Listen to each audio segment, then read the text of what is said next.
이 나라는 산수가 기이하고 절묘하여 이런 아름다운 인물이 나는가 보. 얼굴이 아름답고 수염이 길어 웅이한 모습이 범상치 않았다. 얼마나 잘생겼는지 초상화 더미 속에서도 사람들은 그를 금방 알아보았다. 실록과 야사, 그리고 명나라 사신들이 세종의 큰아들을 가리켜 남긴 말들입니다. 실록에 유일하게 미남으로 기록된 이 임금은 바로 문종이에요. 그러나 문종은 얼굴만 잘난 임금이 아니었어요. 왕세자 시절의 이름은 이항이었고 조선이 가장 빛나던 시기에 가장 어진 임금과 왕비를 부모로 두었고 개국 이래 처음으로 적장자로서 왕위를 이을 후계자였으며 29년의 세자 생활과 무려 8년의 대리청정으로 조정의 실무까지 익힌 그야말로 완벽한 왕제였습니다. 그런데 이런 아들을 둔 성군 세종과 소원왕후 부부에게도 끝내 풀리지 않는 문제가 하나 있었습니다. 바로 이 아들 이향의 결혼이었어요. 9년 사이에 며느리 둘을 궁에서 쫓아내야 했고 세 번째 며느리를 새로 맞아들여야 했지요. 말이 3번이지 세자빈 책봉식을 3번 치른다고 생각해 보세요. 격식과 법도의 나라 조선에서 세자빈 책봉은 전국에 금혼령을 내려야 했고 간택령에 혼인식에 책봉식까지 한 번만 해도 나라가 들썩이는 큰일인데 그걸 3번이나 해야 했으니 부모된 세종과 소원 왕후의 속이 얼마나 시끄러웠겠습니까? 그럼 대체 왜 왕세자 이향의 아내들은 둘이나 쫓겨나고 세 번째 아내마저 곁에 남지 못했을까요? 그리고 이 과정이 왜 조선 최대 비극의 씨앗이 되었던 것일까요? 오늘은 이 이야기를 세종실록과 문종실록을 근간으로 기록과 행간을 드라마보다 재밌는 한 편의 이야기로 엮어냈습니다.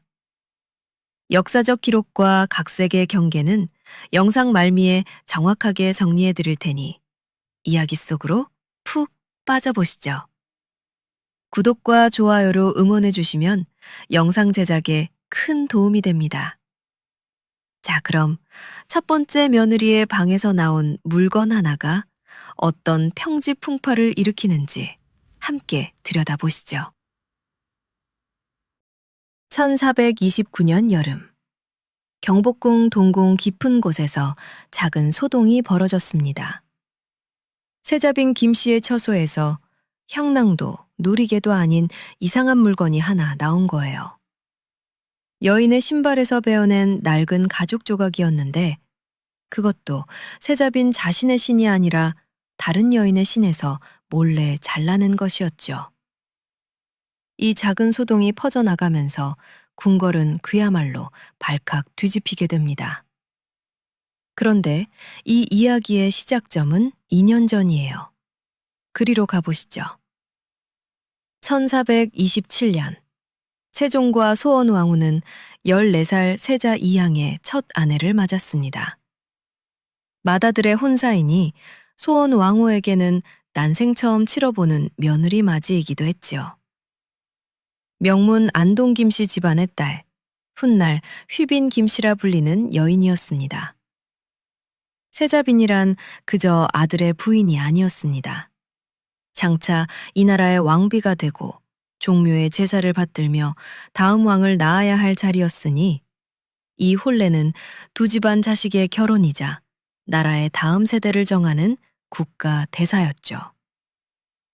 그런데 혼례가 끝나고 얼마 지나지 않아 동궁 사람들은 이상한 기류를 느끼게 됩니다. 세자가 새아내의 처소에 걸음을 하지 않는 거예요. 대신 세자 곁에는 어려서부터 가까이 지내던 효동과 덕금이라는 두 궁녀가 있었는데 남편의 발길은 늘 그쪽으로 향했고 정작 아내인 김씨의 방은 조용하기만 했죠. 가장 높은 자리에 앉았지만 남편의 마음에서는 밀려나 있었으니 10몇 살 세자빈의 속이 어땠겠습니까?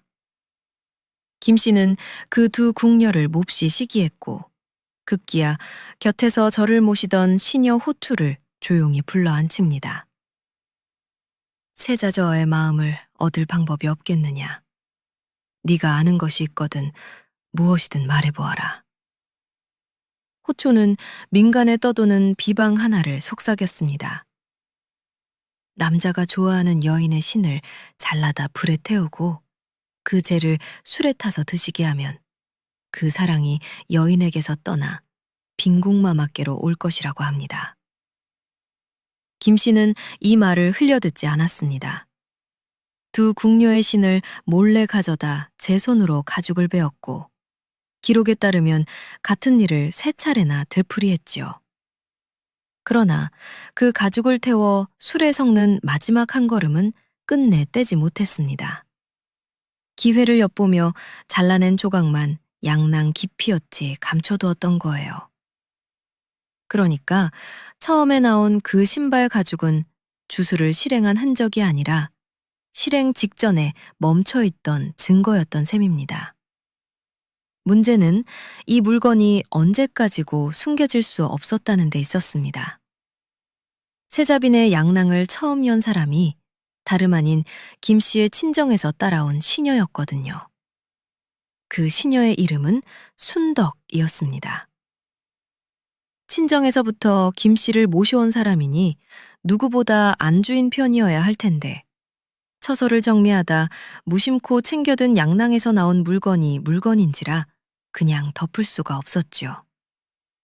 순덕은 가죽 조각을 꺼내 따로 감추고 비방을 알려준 그 호초를 붙들었습니다.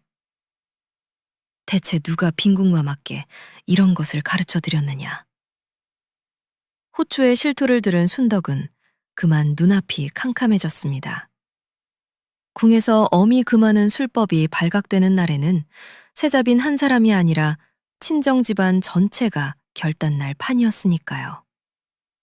덮자니 일이 너무 컸고 알리자니 제가 모시는 안주인의 앞날이 걸린 일이었습니다.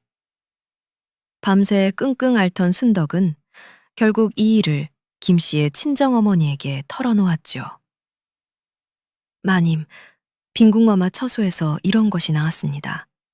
소인은 어찌해야 할지 모르겠습니다. 딸을 궁에 들여보낸 어머니에게는 가슴이 무너져 내리는 소식이었지만 덮는다고 덮일 일도 아니었습니다.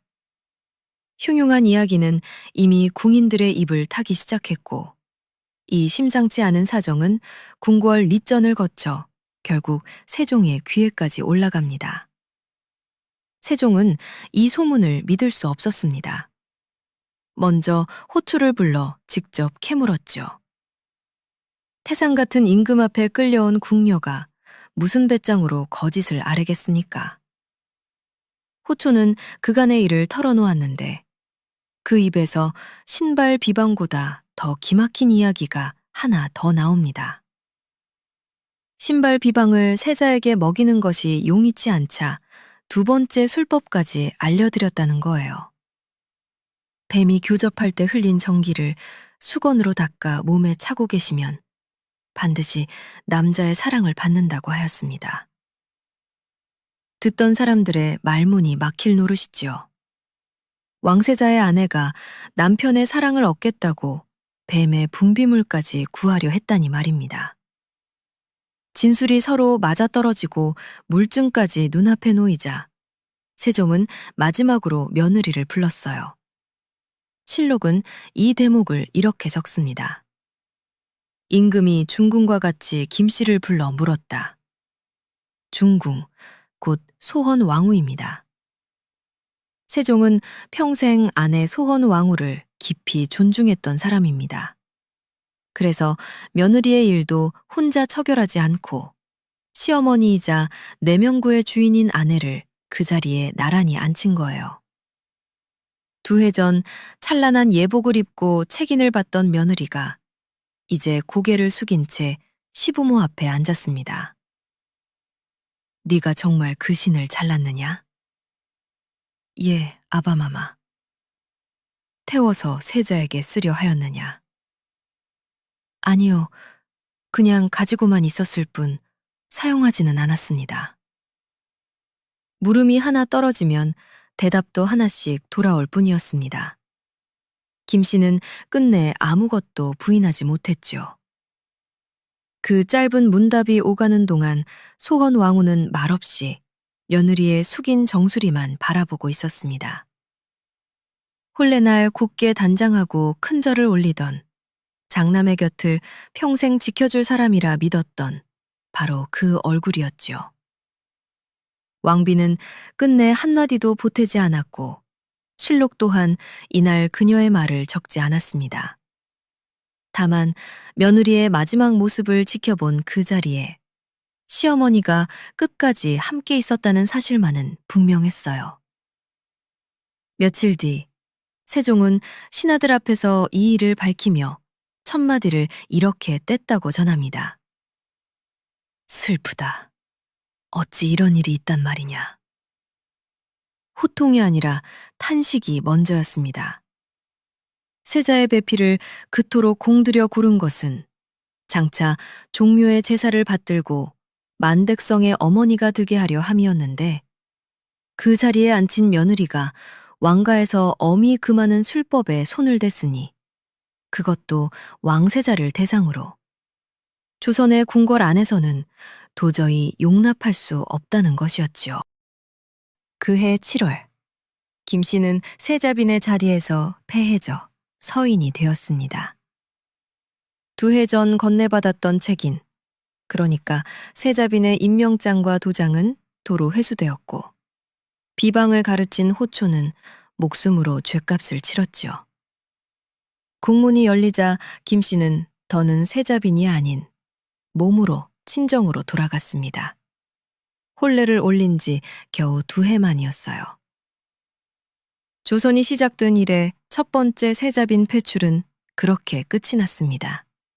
하지만 세종과 소원 왕후에게는 슬퍼할 겨를조차 없었어요. 다음 왕비, 다음 왕의 어머니가 앉을 자리를 언제까지고 비워둘 수는 없었으니까요. 곧바로 2번째 며느리를 찾는 일이 시작됩니다. 그리고 이번 간택에서는 성군 세종의 입에서 아무도 예상하지 못한 기준 하나가 나오게 됩니다. 그 기준이란 다름 아닌 얼굴, 그러니까 용모였습니다. 첫 며느리를 내보낸 세종은 다시 전국에 금혼령을 내리고 세자빈 간택에 들어갔는데 이 자리에서 성군답지 않은 말을 꺼냅니다. 집안과 부덕이야 본래부터 중요하지만 인물이 아름답지 않다면 그 또한 안 될 일이라는 거예요. 한 원로 대신이 깜짝 놀라 반대하고 나섰습니다. 후보를 한자리에 모아놓고 고르신다면 덕은 보지 못하고 오로지 얼굴만 보고 뽑게 되실 것입니다. 그러자 세종이 되물었지요. 잠깐 보고서 어찌 그 덕을 할 수 있겠는가? 덕으로 가릴 수 없다면 용모로 뽑을 수밖에 없지 않은가? 우리가 아는 근엄한 세종대왕의 입에서 나온 말이 맞습니다. 첫 며느리가 남편의 사랑을 얻지 못해 비수레까지 손을 댔으니 이번에는 아들의 마음이 갈 만한 사람을 안치겠다는 아버지의 계산이었겠지요. 그런데 그 계산이 훗날 화살이 되어 또 한 번 세종의 심장에 박히게 됩니다. 그렇게 집안과 부덕에 용모까지 살펴 뽑힌 2번째 세자빈이 봉씨, 훗날 순빈 봉씨라 불리는 여인이었습니다. 세종은 새 며느리에게 의미심장한 선물을 하나 내렸습니다. 열여전, 그러니까 모범이 될 만한 여인들의 이야기를 모아놓은 책이었지요. 어질고 정숙한 며느리가 되어달라는 시아버지의 당부가 담긴 선물이었는데 봉씨는 이 책을 며칠 곁에 두고 보는가 싶더니 그만 뜰에 내던져버립니다. 내가 어찌 이런 것을 배운 뒤에야 살겠는가. 시아버지이자 임금이 내린 책을 마당에 팽개친 겁니다. 그 말을 전해 듣고도 세종은 며느리를 따로 불러 꾸짖지 않았습니다. 갓 들어온 며느리가 궁이 낯설어 그러려니 아버지는 이번에도 참는 쪽을 택한 거죠. 그런데 아니나 다를까 세자와 봉씨의 부부 사이도 좀처럼 가까워지지 않았습니다. 세종과 소원 왕후는 두 사람을 불러 앉혀놓고 거듭 가르치고 타일렀고 세자에게는 정씨를 멀리하지 말라고 따로 이르기까지 했어요. 이 무렵 세종은 신하들 앞에서 자신이 집안을 화목하게 이끌 수 있었던 것은 중궁 소원 왕후의 어질고 유순한 내조덕이라고 말한 적이 있는데 그런 부모조차 아들 부부의 침실 사정만큼은 어찌 해볼 도리가 없었던 겁니다. 혼인한 지 여러 해가 지나도록 후사가 생기지 않자 세종은 결국 바른 길을 엽니다. 명문가의 딸 셋을 골라 동궁에 들이고 승휘라는 자리를 내린 거예요. 승휘란 왕세자를 모시는 후궁의 풍계인데 세자의 연애를 위해서가 아니라 왕실의 후사를 넓히기 위한 조치였습니다. 이때 들어온 새 여인 가운데 권씨와 홍씨라는 이름이 있었다는 것을 여러분은 기억해 두시면 좋겠습니다. 그리고 얼마 지나지 않아 그 권승희가 아이를 가졌다는 소식이 동궁에 전해집니다. 시부모에게는 오래 기다린 경사였지만 이 소식을 전해 들은 한 사람에게만큼은 하늘이 무너지는 소리였죠. 바로 세자빈 봉씨였습니다. 봉씨는 궁인들 앞에서 울며 이런 말을 되풀이했다고 해요. 권승희가 아들을 낳으면 우리는 쫓겨나고 말 것이다. 그 울음소리가 처소 담장을 넘어 궁중에까지 들릴 정도였다니 정실 세자빈의 채통이고 뭐고 없을 만큼 두려움에 사로잡혔던 겁니다. 보다 못한 세종은 이번에도 소원 왕후와 함께 며느리를 불러 타일렀습니다. 네가 세자빈이 되고 아직 아들이 없지 않으냐. 권승희가 아이를 가졌으면 함께 기뻐할 일이지 어찌 도리어 원망한다는 말이냐. 그러나 봉씨는 고개를 숙인 채 한동안 말이 없다가 겨우 한마디를 내놓았습니다. 저하가 저를 찾지 않는 것이 문제이지 소첩에게는 잘못이 없다는 것 아시지 않습니까? 뉘우침이 아니라 항변이었지요. 실록도 봉씨가 조금도 뉘우치는 기색을 보이지 않았다고 적고 있습니다. 왕과 왕비가 나란히 앉아 달래고 꾸짖어도 며느리의 불만과 두려움은 거치지 않았던 거예요. 그 무렵 세종은 세자를 따로 불러 정실에게서 아들을 얻는 것보다 귀한 일은 없으니 봉씨를 멀리하지 말라고 다시 일렀습니다. 끔찍한 효자인 세자는 아버지의 말을 따랐던 모양이에요. 얼마 뒤 봉씨의 입에서 뜻밖의 말이 나옵니다. 저에게 태기가 있는 듯합니다.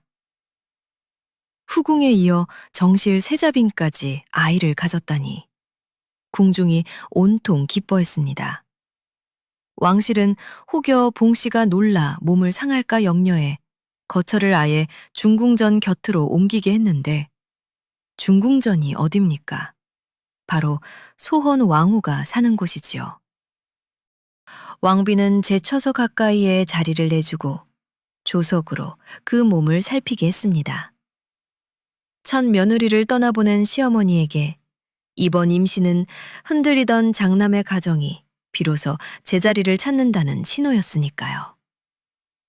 봉씨는 그곳에서 한 달 남짓 조용히 지냈어요. 그러던 어느 날 사람을 급히 부르더니 이렇게 말합니다. 아이를 잃은 듯합니다. 단단한 것이 형체를 이루어 몸속에서 나왔사옵니다. 소식을 들은 소원 왕후는 궁중 살림에 밝은 늙은 여종을 보내 이불을 살피게 했습니다. 여종이 침구를 걷어내고 샅샅이 뒤졌지만 이불 속에는 아무것도 없었어요. 핏자국 하나, 흔적 하나 없이 그저 빈 이불 뿐이었습니다. 여종의 보고를 받은 소원 왕후는 한동안 아무 말이 없었죠. 제 처소 곁에 재우며 조석으로 살피게 했던 그 한 달이 통째로 거짓 위에 놓여 있었던 겁니다. 후궁의 아이가 두려웠던 세자빈이 궁중 전체를 상대로 없는 아이를 지어냈던 것이었어요. 놀랍게도 봉 씨는 이 거짓 임신 때문에 패출된 것이 아니었습니다. 자기 처소 곁에서 거짓말을 확인하고도 소원 왕후와 세종은 이번에도 며느리를 내보내지 않았거든요. 두 번째 며느리마저 포기하기에는 그 자리가 너무도 무거웠던 겁니다. 하지만 부부의 그 인내가 무색하게 동궁에서 들려오는 이야기는 점점 더 심상치 않은 쪽으로 흘러갑니다. 이번에는 술이었습니다. 봉 씨는 방 안에 밤낮으로 술을 준비해두고 큰 그릇으로 연거푸 들이켰으며 몹시 취한 날에는 시종드는 여종의 등에 업혀 뜰을 돌아다녔다고 해요. 술이 떨어지면 사가에서 몰래 가져오게 했고 심지어 친정 아버지의 상을 치르던 중에도 100일이 지나기 전에 다시 술상을 받았습니다. 세자빈의 처소라기보다 저작거리 술청에 가까운 풍경이었죠. 세종은 훗날 이 시절을 돌아보며 그저 사리를 잘 몰라 그러려니 하고 내버려 두었다고 털어놓았다고 기록되어 있습니다. 거짓 임신까지 덮어준 시부모의 기다림 위로 뉘우침이 아니라 새로운 사건들이 자꾸만 쌓여가고 있었던 거예요. 다음은 사람을 다루는 손이었습니다. 봉 씨는 질투가 일 때마다 궁인들을 제 손으로 때렸고 심할 때는 거의 죽을 지경에 이르게 한 일도 있었다고 실록은 전합니다. 여기서 잠깐 소헌 왕후의 방식을 견주어 볼까요? 왕비는 궁인에게 죄가 있어도 제 손으로 벌하는 법이 없이 반드시 세종에게 알려 처분을 정하게 했던 사람입니다. 한 궁궐 안에서 시어머니와 며느리가 아랫사람을 대하는 손이 이렇게나 달랐던 거예요. 질투는 술보다 깊었습니다. 문종이 다른 승위의 처소에 드는 눈치라도 보이면 봉 씨는 궁인을 시켜 그 동정을 살피게 했고 다음 날이면 애꿎은 아랫사람들에게 불똥이 튀었다고 해요. 여종들을 모아놓고 남녀가 서로 그리워하는 노래를 지어 부르게 한 것도 이 무렵의 일이었죠. 법도로 꽁꽁 묶인 세자빈의 처소에서 밤마다 사랑 타령이 흘러너 나오는 어울리지 않는 풍경이었습니다. 세자가 입던 옷가지와 신발을 심지어 속옷까지 몰래 친정으로 빼돌리고 궁중의 음식마저 실어냈다는 이야기가 더해져도 세종은 사리를 몰라 저지른 일이라며 또 넘겼습니다. 그런데 그즈음 봉 씨의 처소를 드나들던 궁인들이 이상한 변화 하나를 눈치챕니다. 아침마다 시녀들에게 이부자리를 걷게 하던 세자빈이 어느 때부터인가 침구를 꼭 제 손으로 정리하기 시작한 거예요. 남몰래 이불을 빨아오라 시키는 일도 잦아졌고요. 그리고 궁중에는 한 궁녀의 이름이 오르내리기 시작했습니다. 소쌍이라는 여종이었죠. 봉 씨는 이 소쌍을 잠시도 곁에서 떼어놓지 않으려 했고 소쌍이 다른 사람과 가까이 지내기라도 하면 성을 내며 원망했습니다. 나는 너를 이토록 사랑하는데 너는 나를 그만큼 사랑하지 않는구나. 정작 소쌍은 다른 궁인들에게 빈께서 저를 사랑하시는 것이 보통과 달라 무섭다고 털어놓았다고 해요. 수군거림은 담장을 타고 번져 마침내 세자의 귀에까지 닿았고 어느 날 세자가 지나가던 소쌍을 붙들고 불쑥 물었습니다. 네가 정말 빈과 함께 자느냐? 놀란 소쌍은 그렇다고 대답했지요. 이 한마디가 세종과 소원 왕후에게 보고되면서 소쌍은 다시 왕과 왕비 앞에 불려나와 떨리는 목소리로 지난 밤들의 일을 진술하게 됩니다. 처음에는 사양하였으나 빈께서 윽박지르시니 어쩔 도리가 없었습니다. 병통 안으로 끌려 들어가자 빈께서 저의 남은 옷마저 빼앗으시고 억지로 눕히시고는 몸을 끌어안고 더듬으며 희롱하셨습니다. 실록이 전하는 소상의 진술입니다. 진술이 이어지는 동안 소원 왕후는 조용히 눈을 감고 치를 떨어야 했어요. 첫 며느리의 비수를 조사했던 그 부부가 이번에는 며느리와 궁녀 사이의 은밀한 밤을, 그것도 궁녀의 입을 통해 낱낱이 들어야 했던 겁니다. 봉 씨는 소상과의 일만큼은 끝까지 부인했습니다.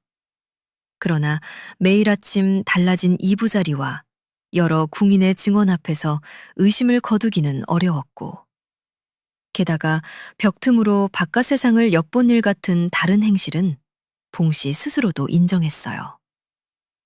담장 받기 그리워 변소 벽틈에 눈을 대고 있던 세자빈이라니. 이 대목에서만큼은 봉 씨가 근심하기보다 어쩐지 딱하게 느껴지기도 합니다.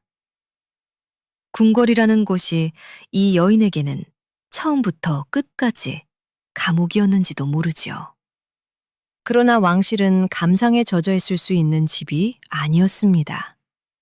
세종은 패출을 결심하고도 차마 교지를 내리지 못하고 대신들 앞에서 이렇게 토로했어요. 2번이나 패출을 행한다면 백성들의 눈과 귀를 놀라게 할 것이다. 나는 이를 매우 염려하여 어찌 처리해야 할지 알지 못하겠다. 돌아온 대답은 한결같았습니다. 마땅히 폐해야 한다는 것이었지요. 1436년 10월, 봉 씨는 세자빈의 자리에서 폐해져 서인이 되었고 2번째 책인이 다시 회수되었습니다. 세종은 끝내 소상과의 일만은 차마 교지에 적지 못한 채 질투와 후사 없음과 여러 행실만을 폐출의 이유로 밝혔어요. 그리고 신하들 앞에서 이런 말을 남깁니다.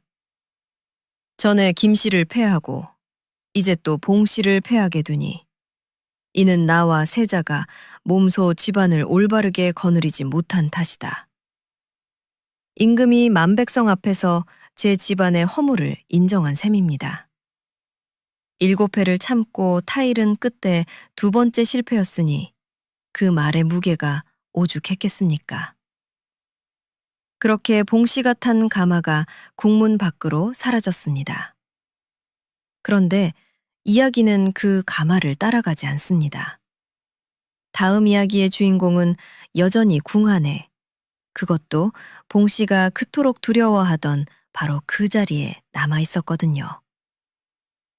봉 씨를 내보낸 조정은 곧바로 3번째 세자빈 찾기에 나섰습니다. 서울과 지방의 명문가를 뒤져 처녀들의 집안과 덕행과 용모를 살폈지만 이번에는 세종의 마음에 차는 사람이 좀처럼 나오지 않았어요.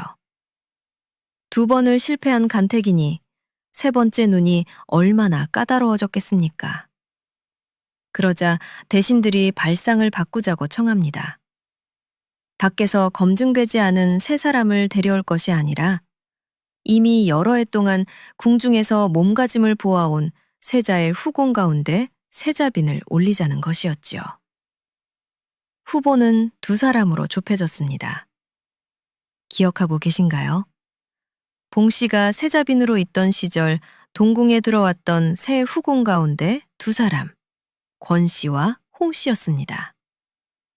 권 씨는 그 사이 품계가 한 계단 올라 양원이 되어 있었고 이미 문종의 딸을 낳은 어머니이기도 했어요. 이미 딸을 하나 낳았으니 아들도 낳을 수 있지 않겠는가 라는 것이 선택의 기준이 되었죠. 다만 걸리는 것이 하나 있었습니다. 조선 왕실에서 후궁을 정실로 올린 전례가 아직은 한 번도 없었다는 점이지요. 세종부터가 망설였습니다. 첩을 아내로 삼는 일은 옛사람도 경계한 바가 아닌가. 더구나 우리 왕실에는 이런 전례가 없다. 대신들의 답은 이랬습니다. 밖에서 새로 뽑는 사람은 겉모습밖에 볼 수 없지만 궁중에서 여러 해를 지낸 사람은 그 행실이 이미 검증되어 있으니 따질 것은 원래의 지위가 아니라 한 나라의 어머니가 될 만한 그릇인가 하는 것뿐이라는 논리였지요. 세종은 결국 고개를 끄덕였고 이제 남은 것은 둘 중 하나를 고르는 일이었습니다. 그런데 이 마지막 선택에서 흥미로운 기록이 하나 남습니다. 세자의 마음은 홍씨 쪽에 있는 듯 했다는 거예요. 그러나 세종의 판단은 달랐습니다. 세자의 뜻은 홍씨에게 있는 듯하다. 그러나 내 뜻은 권씨가 적당하다고 여긴다. 나이가 위이고 품계가 높으며 이미 아이를 낳아본 사람, 그러니까 후사라는 왕실의 숙제에 가장 가까이 있는 사람을 고른 것이지요. 아들의 마음이 아니라 왕실의 앞날이 기준이 된 선택이었습니다. 1436년 12월 28일, 권씨에게 세 번째 책인이 건너갔습니다. 봉씨가 궁을 떠난 지 겨우 2달 남짓 만이었어요. 소원 왕후 앞에 세 번째 며느리가 큰 절을 올렸는데 이번에는 처음 보는 얼굴이 아니라 여러 해를 곁에서 지켜본 얼굴이었지요. 생각해보면 얄궂은 일입니다. 권숭이가 아들을 낳으면 우리는 쫓겨난다며 울던 봉씨의 그 두려움이 고스란히 현실이 된 셈이니까요.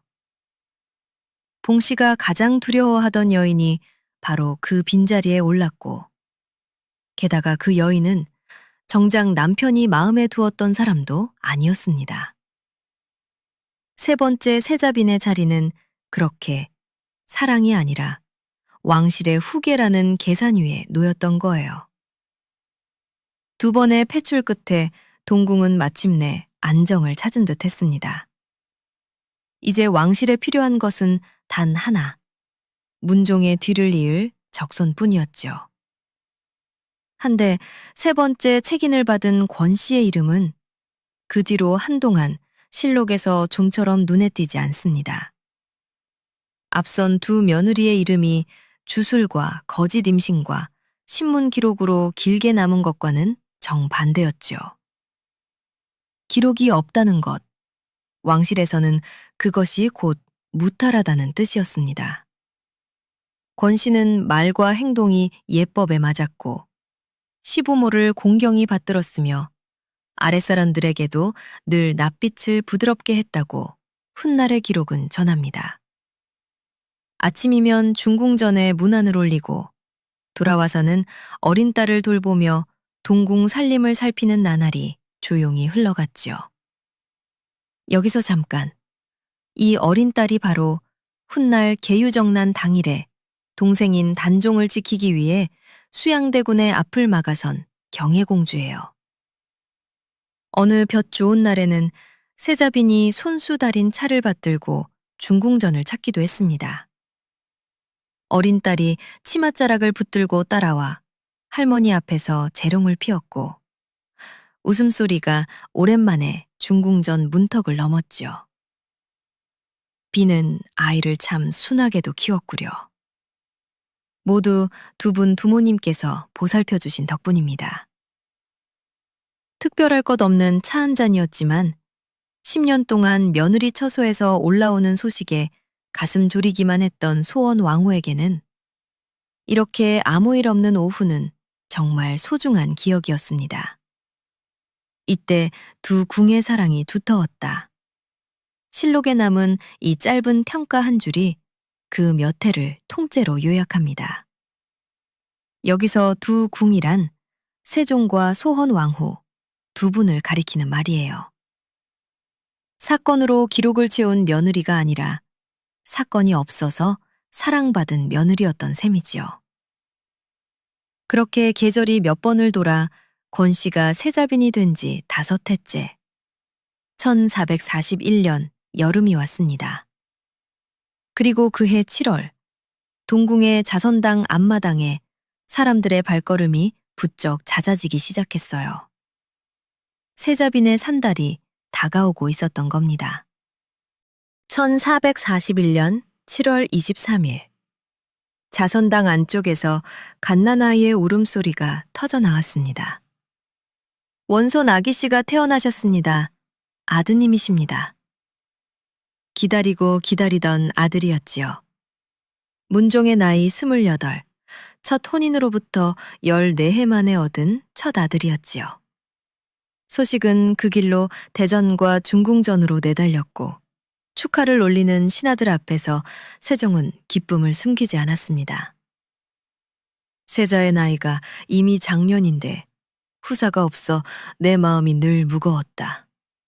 이제 적손이 태어났으니 이 기쁨을 무엇에 비하겠는가. 이 아이가 원손 이홍이, 훗날의 단종입니다. 원손이란 왕세자의 맏아들을 이르는 말인데 지금의 세자가 왕이 되면 다음 세자가 되고 언젠가는 그 다음 왕이 될 아이라는 뜻이지요. 세종에서 문종으로, 문종에서 다시 이 갓난아이에게로. 조선이 개국하고 처음으로 적장자에서 적장자로 이어지는 길이 3대에 걸쳐 놓이게 된 순간이었습니다. 세종은 이 경사를 한 집안의 일로 두지 않았습니다. 곧바로 나라의 죄인들을 풀어주는 대사면을 결정하고 근정전에 나아가 교서를 반포하게 했어요. 왕실의 사내아이 하나가 태어난 기쁨이 궁궐 담장을 넘어 팔도의 감옥문까지 열어젖힌 겁니다. 그날 소원 왕후는 할머니가 되었습니다. 두 며느리를 제 손으로 떠나보내고 세 번째 며느리를 10년 가까이 지켜본 끝에 받아하는 장남의 첫아들이었지요. 그날 근정전에서는 이상한 일이 하나 있었습니다. 대사면에 교서를 읽어내려가던 도중 뜰에 세워둔 큰 촛불 하나가 갑자기 땅에 떨어진 거예요. 곁에 있던 이들이 서둘러 촛불을 치웠고 예식은 그대로 이어졌습니다. 그날 저녁 문종은 산실 곁에서 처음으로 아들을 품에 안았습니다. 강보 속에서 꼬물거리는 작은 손을 가만히 들여다보는 아버지의 얼굴에서 그날만큼은 웃음이 떠나지 않았지요. 곁에 누운 산모 권씨도 지쳐 있었지만 더없이 편안해 보였습니다. 그날 밤 자선당의 산실에도 축하로 들뜬 궁궐 어디에도 다음 날 무슨 일이 벌어질지 아는 사람은 아무도 없었습니다. 날이 밝았습니다. 1441년 7월 24일이었어요. 어제까지 축하 인사가 드나들던 자선당 앞이 이날은 다급한 발소리로 어지러웠습니다. 아들을 낳은 세자빈 권씨가 갑자기 위독해진 거예요. 무슨 병이었는지 실록은 병명을 적지 않았습니다.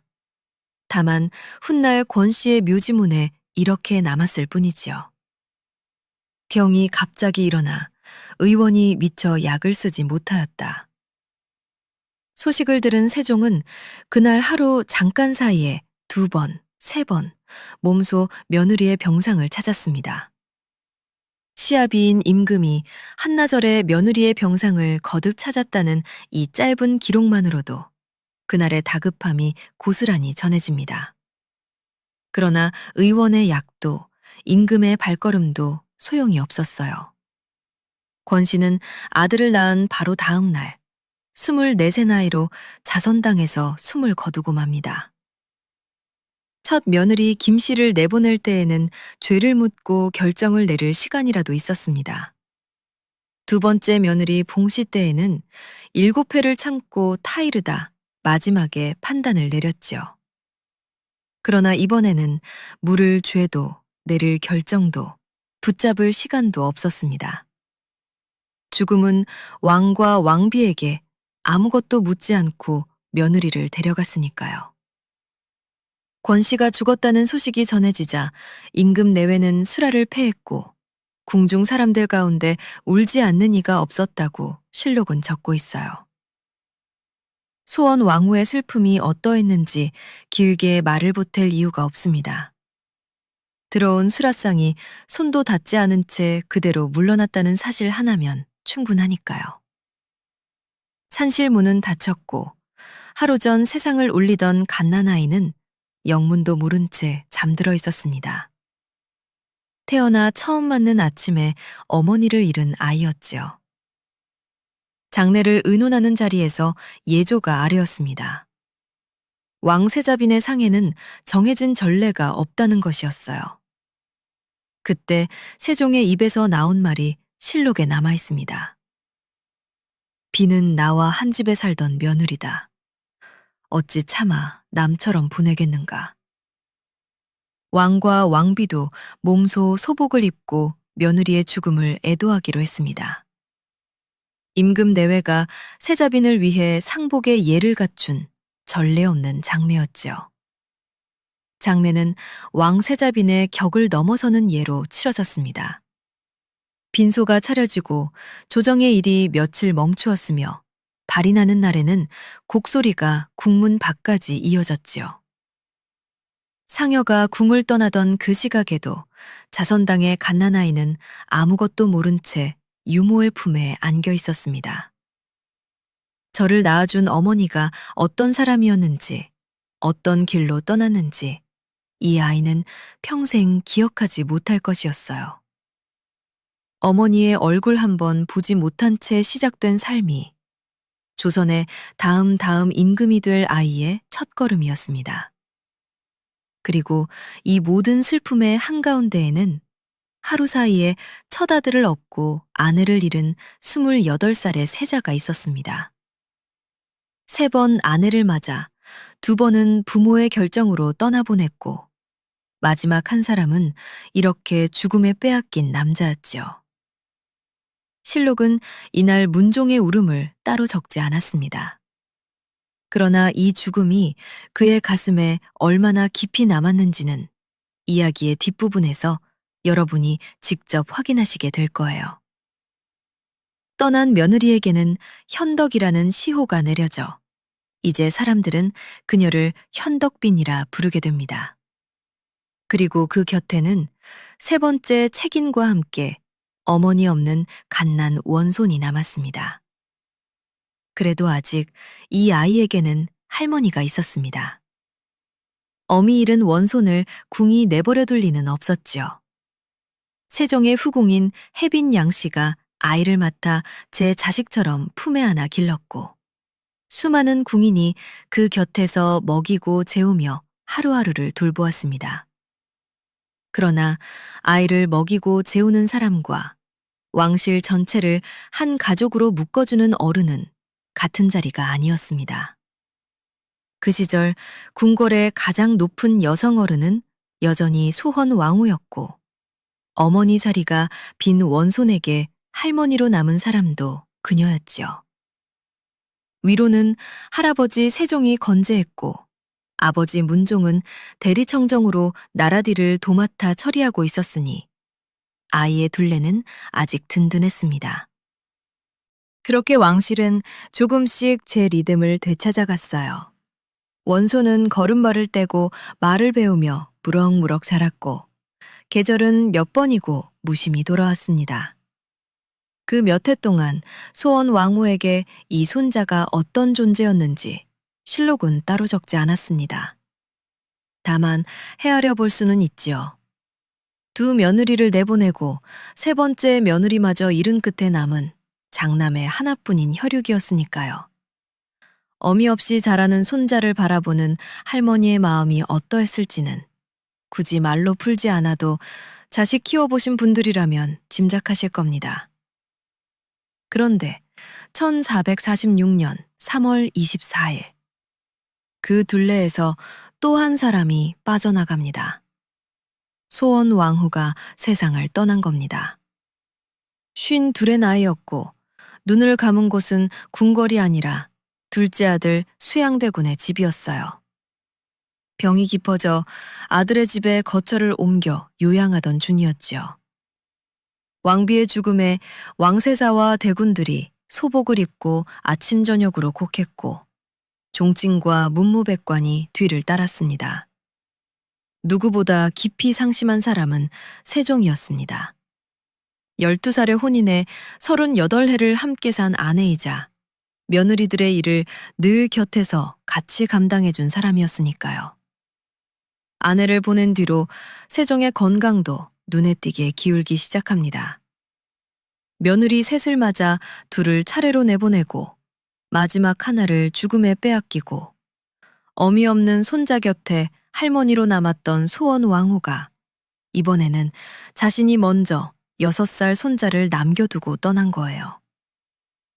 훗날의 역사를 아는 우리에게는 그녀가 하필 수양대군의 집에서 눈을 감았다는 사실이 묘하게 다가옵니다만 이날의 수양대군은 아직 아무것도 아니었습니다. 그저 어머니의 마지막을 제 집에서 지킨 상복 입은 둘째 아들이었을 뿐이지요. 그리고 소원 왕후가 없는 궁궐에도 세종이 있었고 문종이 있었습니다. 승계는 아직 무너지지 않았어요. 4해 뒤인 1450년 2월 세종대왕이 세상을 떠났습니다. 그런데 조선 왕실의 역사에서 흔치 않게 이 왕의 죽음 앞에서는 아무도 다음 임금을 걱정하는 이가 없었습니다. 걱정할 필요가 없었으니까요. 8살의 세자가 되어 29년을 후계자로 살았고 마지막 8년은 아버지를 대신해 나라를 직접 다스려 온 문종이 거기 있었기 때문입니다. 문종은 아버지의 관 앞에서 눈물로 왕위를 이어받았습니다. 즉위란 새 임금이 나란 일을 처음 배우기 시작하는 날이기 마련인데 문종에게는 그저 오래 해오던 일을 공식적으로 넘겨받는 절차에 가까웠지요. 조선이 반백년을 기다린 첫 적장자 즉위이자 가장 반듯한 승계였습니다. 다만 그 즉위식에는 눈에 밟히는 자리가 하나 있었습니다. 새 임금의 옆 왕비의 자리가 비어 있었던 거예요. 첫째, 둘째 아내는 폐출되었고 세 번째 아내는 9년 전에 세상을 떠났습니다. 새 세자빈을 드릴 기회가 없지 않았죠. 권 씨가 떠난 뒤 새 세자빈을 드리자는 이야기가 여러 차례 나왔지만 국상이 잇따르며 혼사는 번번이 미루어졌고 문종 자신도 끝내 새 사람을 찾지 않았지요. 어미 잃은 어린 남매와 죽은 아내에 대한 마음 때문이었다고들 합니다. 그래서 문종은 조선 500년을 통틀어 재위 기간 내내 왕비가 없었던 유일한 임금으로 남게 됩니다. 즉위하고 5달이 지난 1450년 7월 8일, 문종은 한 가지 일부터 처리합니다.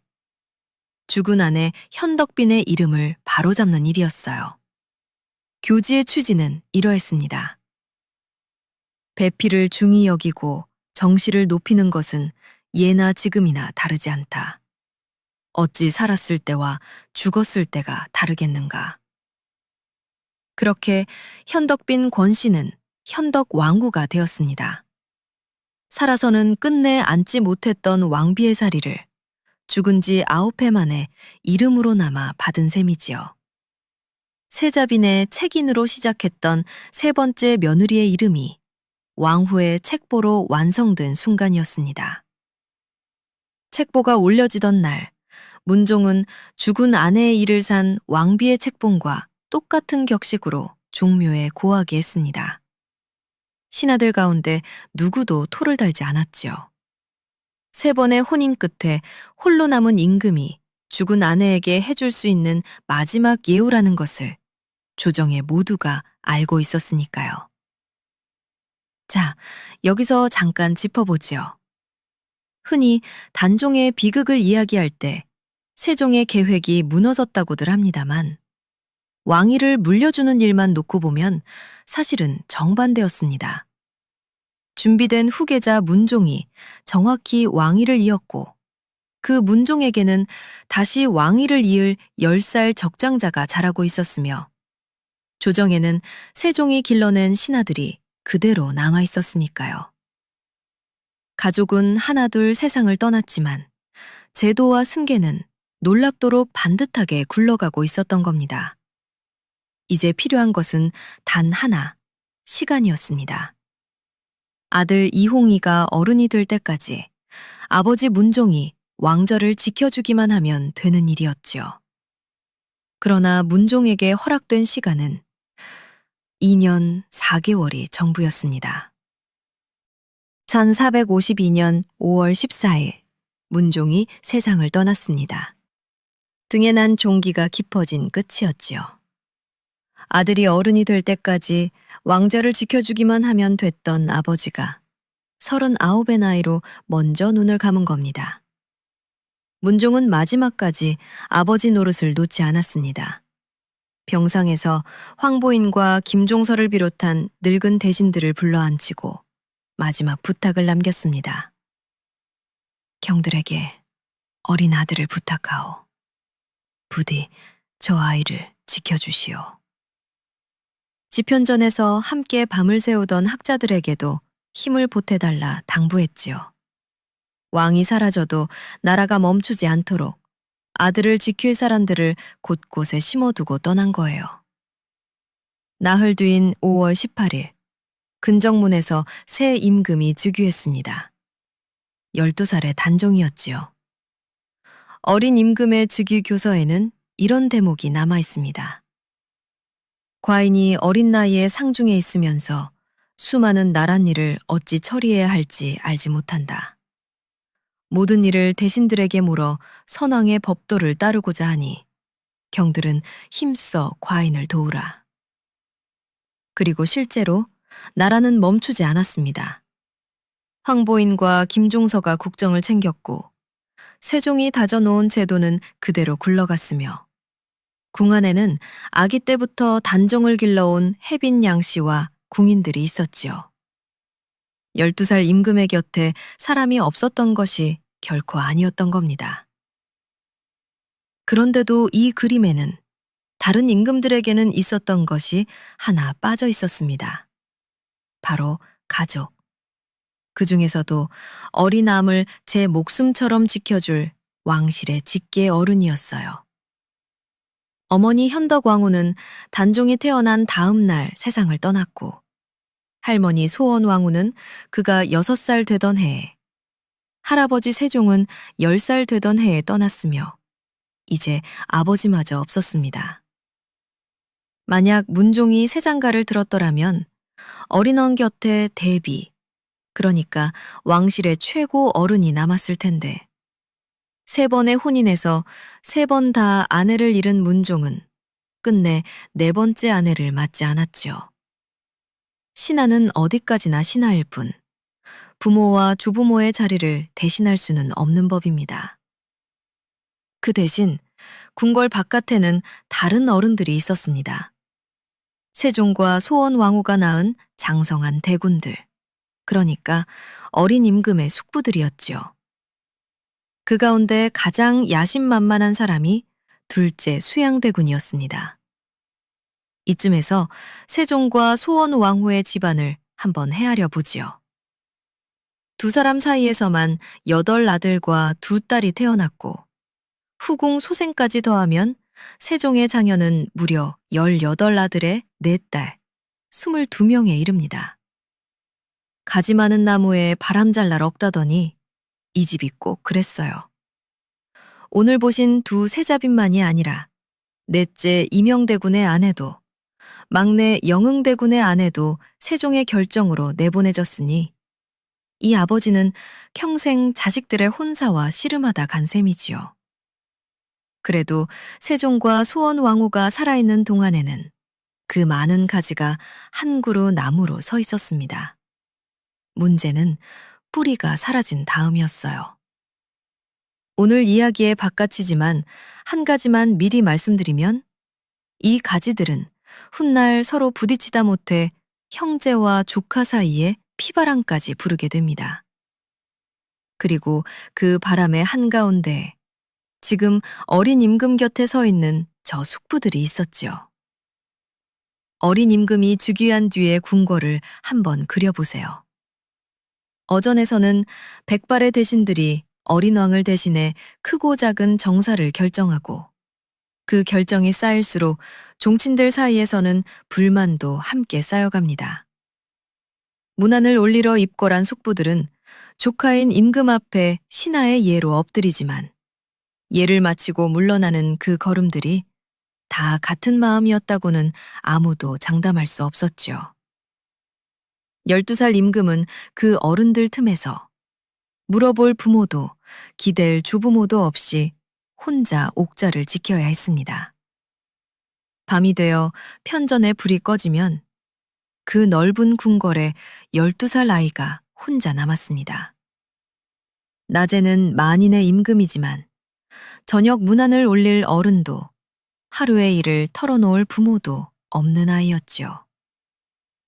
또래의 여느 아이라면 부모 무릎에서 응석이나 부릴 나이에 이 임금은 대신들의 상소를 읽고 그 얼굴빛을 살펴야 했습니다.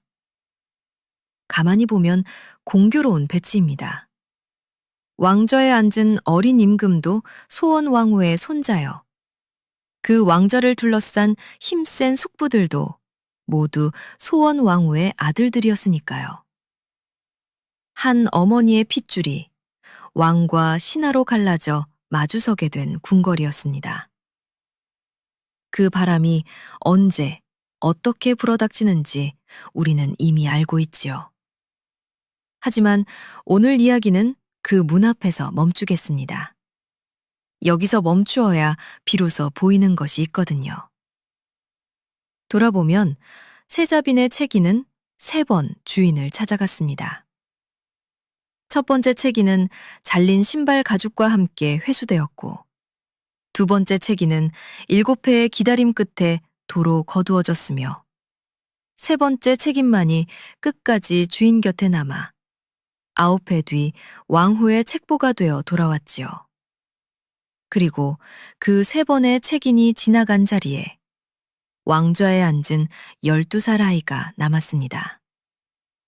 왕위는 세종의 뜻대로 문종에게, 다시 단종에게 한치의 어긋남 없이 전달되었습니다.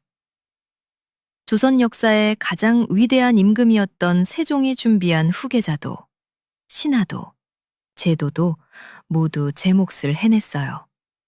그러나 그 왕좌에 앉은 손자와 그 곁에선 장성한 아들들을 한 가족으로 묶어줄 어른들이 더 이상 이 세상에 없었다는 것이 비극의 씨앗이 된 것은 아닐까요?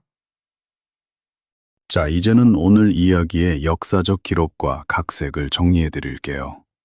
두 세자빈의 배출과 그 사유, 소상의 진술, 권씨의 승격과 출산, 그리고 이어진 죽음들까지 이야기의 굵은 줄기는 모두 세종실록과 문종실록의 기사에 근거하지요.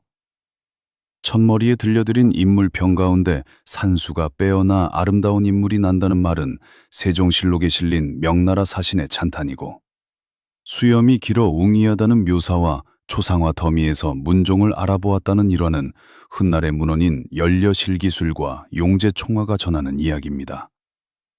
경계가 흐린 대목도 짚어보겠습니다. 권씨의 사망 원인은 병이 갑자기 일어나 약을 쓰지 못했다는 묘지문 기록뿐이라 정확한 병명은 알 수 없고, 인물들의 나이는 모두 당시 셈법인 우리 나이로 말씀드렸습니다. 잘라낸 신발 가죽이 양낭 속에서 나온 것도, 시녀 순덕이 그것을 발견해 감춘 것도 실록에 그대로 적힌 기록입니다. 다만 순덕이 양낭을 열게 된 계기, 며느리를 신문하던 자리와 빈 이불 앞에서 보인 소원 왕후의 시선과 침묵, 그리고 차담 같은 일상 장면들은 기록의 행간에 저희가 붙인 살이지요. 등장인물들의 대사 역시 실록의 취지를 살려 지어넣은 것이고요. 배출된 봉씨와 소상의 일은 실록의 기록을 따르되 오늘날의 성적 정체성으로 단정하지 않았으며, 소원 왕후의 부재가 단종 정국의 약정 가운데 하나였다는 해석과 그녀가 살아있었다면 비극을 막았으리라는 가정은 서로 다른 이야기이기에 뒤의 것은 사실처럼 말하지 않았습니다. 아울러 세자빈 후보에 올랐던 홍씨는 그 뒤로도 문종의 후궁으로 남아 권 씨가 세상을 떠난 뒤에는 궁중의 안살림을 도맡았고 문종이 즉위한 뒤에는 후궁의 몸으로 사실상 왕비의 역할을 대신했다는 기록이 전합니다. 참고한 자료는 세종실록과 문종실록, 단종실록의 관련 기사들, 그리고 연려실기술과 용제총화, 국사편찬위원회와 한국민족문화대백과의 해설들입니다. 오늘날 경기도 구리의 동구릉에 가시면 현능이라는 능이 있는데 살아서 함께하지 못했던 문종과 현덕왕후가 그곳에 나란히 잠들어 있습니다. 이야기를 마치기 전에 여쭙고 싶습니다. 오늘 새 며느리의 이야기를 끝까지 들으신 여러분께는 단종 비극의 시작점이 어디로 보이시는지요?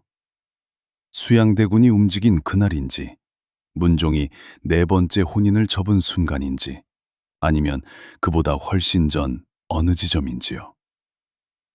그리고 하나 더. 만일 문종이 그렇게 일찍 세상을 떠나지 않았다면 조선의 모습은 과연 어떠했을까요? 여러분의 생각을 지금 바로 댓글로 남겨주세요. 다음 이야기로 다시 찾아뵙겠습니다. 구독과 좋아요, 그리고 댓글로 응원 주시면 저희에게 큰 힘이 됩니다. 감사합니다.